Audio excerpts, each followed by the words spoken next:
आजकल तो बहुत सारे मोबाइल अच्छी टेक्नोलॉजी के साथ सस्ते दामों पर अवेलेबल हैं, लेकिन क्या आप सबसे पहले मोबाइल के बारे में जानते हो? चलिए मैं आपको बताता हूं। एक्चुअली सबसे पहला मोबाइल आया था 1983 में, जिसका नाम था डायनाटेक 8000X। अब इसकी खास बात क्या थी? इसकी खास बात यह थी कि ये मोबाइल 10 घंटे में चार्ज होता था, और उससे भी बड़ी बात यह थी कि 10 घंटे चार्ज करने के बाद भी इसकी बैटरी लाइफ सिर्फ 30 मिनट की थी, यानी कि हर 30 मिनट के बाद इसे फिर से 10 घंटे के लिए चार्ज करना पड़ता था।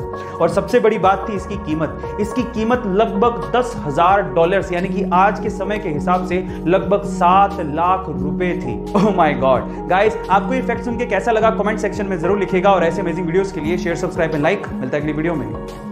चलिए गाइस, मैं आज आप लोगों को हमारी अर्थ के बारे में 2 इंटरेस्टिंग फैक्ट बताता हूं। फैक्ट नंबर 1, जब 2011 में जापान में अर्थक्वेक आया था, तो वो अर्थक्वेक इतना स्ट्रॉन्ग था जिसकी वजह से हमारे अर्थ की रोटेशनल स्पीड बढ़ गई थी, जिसकी वजह से हमारा एक दिन 1.8 माइक्रोसेकंड से छोटा हो गया था। है ना इंटरेस्टिंग फैक्ट।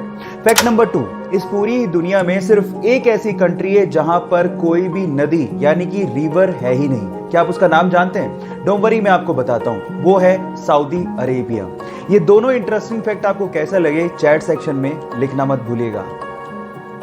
गाइस, जापान की करेंसी का नाम येन है, ये तो आपको पता है, लेकिन जो चीज आपको नहीं पता वो ये है कि जब आप एक येन का सिक्का लेंगे और उसे पानी में डालेंगे तो वो पानी में डूबेगा ही नहीं। उसकी डेंसिटी इतनी कम होती है कि वो पानी पे तैरता रहता है। उसके पीछे का साइंटिफिक रीजन ये है कि वो एल्यूमिनियम का बना होता है, और एल्यूमिनियम पानी की सरफेस टेंशन को ब्रेक नहीं कर पाता, जिसकी वजह से सिक्का उसके ऊपर ही तैरता रहता है। ये सिर्फ जापान के सिक्के के साथ नहीं है, ये फ्रांस और इटली के सिक्कों के साथ भी है। यानी कि ये तीनों कंट्रीज के सिक्के इतने हल्के हैं कि वो पानी पे तैरते रहते हैं। क्या इसके पहले तक के फैक्ट आप जानते थे? और अगर नहीं जानते थे तो चैट सेक्शन में लिखना मत भूलिएगा। इस कोरोना काल में आप लोगों ने हाइड्रोक्सी क्लोरोक्वीन नामक मेडिसिन का नाम बार बार सुना होगा।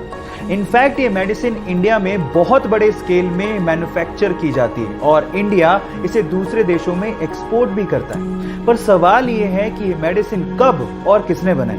डोंट वरी, मैं आपको बताता हूँ। ये सन 1934 में इंडियन साइंटिस्ट आचार्य प्रफुल्ल चंद्र रे ने बनाई, जिन्हें हम लोग फादर ऑफ इंडियन केमिस्ट्री भी कहते हैं। इसी मेडिसिन को सेकेंड वर्ल्ड वॉर में बहुत सारी जानों को बचाने में काम भी लिया गया था।